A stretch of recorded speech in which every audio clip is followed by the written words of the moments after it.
نحن في الدورة الثانية لاجتماع المجلس الوطني للنقابة الوطنية للصحافة المغربية، واللي هي دورة مهمة جدا،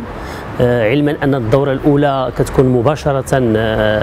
من بعد المؤتمر، أي خلال الأشهر المؤتمر لما يتم انتخاب أعضاء المجلس الوطني فبدورهم ينتخبون المكتب التنفيذي والأمانة العامة. لكن الدورة الثانية اللي جات من بعد 6 شهور واللي الهدف منها هو أنه المصادقة على النظام الداخلي، هذا ما ينص عليه القانون الأساسي،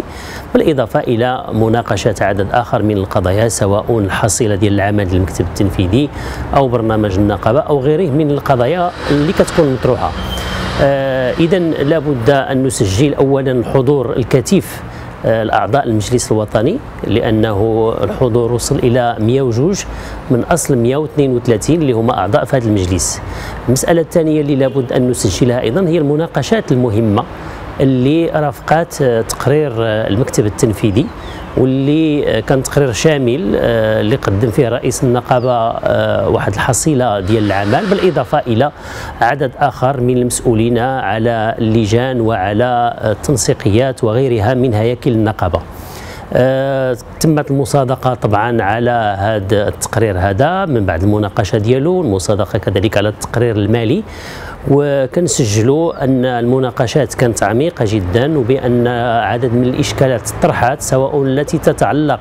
بالمهام اللي قام بها المكتب التنفيذي أو بالقضايا اللي مطروحة في عدد من الفروع، أو كذلك بالقضايا اللي طرحتها عدد من التنسيقيات، سواء بالنسبة لوكالة المغرب العربي للأنباء أو بالنسبة لقطاع الصحافة المكتوبة أو كذلك الإعلام المرئي والمسموع، وطرحت قضايا تهم الصحافة الإلكترونية وغيرها. وهذه الدورة هذه تسمات دورة وكالة المغرب العربي للأنباء من أجل التعبير على التضامن القوي لأعضاء المجلس الوطني والنقابة كلها مع الصحفيات والصحفيين اللي كيشتغلوا هناك، وخاصة مع أعضاء النقابة اللي في هذه المدة الأخيرة كاين هناك واحد العدد من الممارسات واللي هي تضييقية على الحق النقابي، واللي هي تضييقية كذلك وتعسفية ضدهم وضد النقابة بصفة عامة. إذا كان التعبير من طرف عدد من المتدخلين على التضامن، بالإضافة إلى أنه تناقشت قضايا مهمة كتهم مستقبل الوكالة، كتهم الآن القضايا اللي مطروحة في الوكالة، الملف المطلبي، كما طرحت كذلك متابعة الحوار اللي كاين في الإذاعة والتلفزة مع المسؤولين على هذه الشركة هذه، طرحت كذلك قضية الاتفاقية الجماعية وكل ما يهم الصحافة المكتوبة، وكما قلت بالإضافة إلى قضايا أخرى. إذا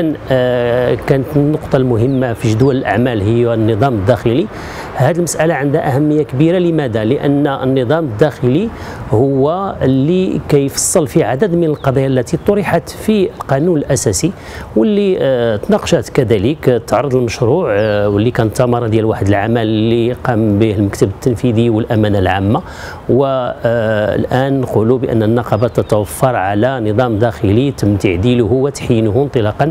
من التعديلات اللي دخلت على القانون الأساسي. وتمت المصادقة أيضا على توصية مهمة اللي هي أنه هذا النظام الداخلي لا بد له من مسطرة ديال التفعيل في مختلف الهياكل، لأن النقابة عندها هياكل كثيرة. عندها المجلس الوطني اللي هو أعلى جهاز تقريري، ولكن عندها المكتب التنفيذي والأمانة العامة، عندها مكاتب الفروع، عندها اللجان المؤسسات، عندها التنسيقيات.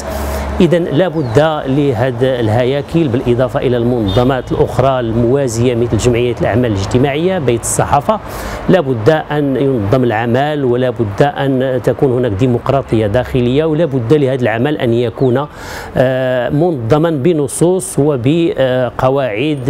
وآليات وميكانيزمات اللي يتم الاتفاق عليها طبقا لمسطرة ديمقراطية. كذلك تمت مناقشة كل ما يتعلق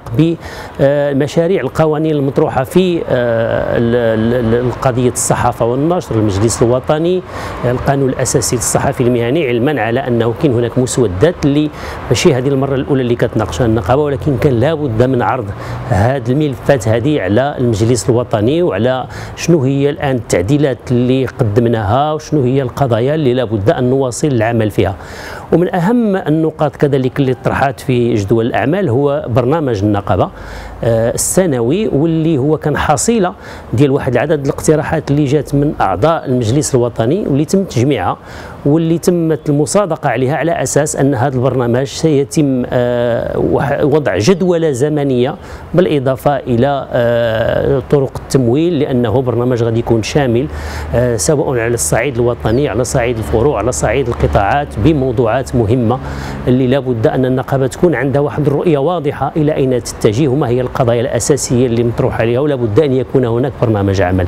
إذا يمكن نقولوا بأنه هذه دورة ناجحة بامتياز، وبأنها أعطت واحد الدفعة جديدة للنقابة، ومازال غادي نشوفوا النتائج ديالها، لأن ما ينتظر النقابة هي قضايا مهمة سواء تتعلق بالملفات المطلبية، بالقضايا الاجتماعية للصحفيين، بالإشكالات المطروحة في حرية الصحافة،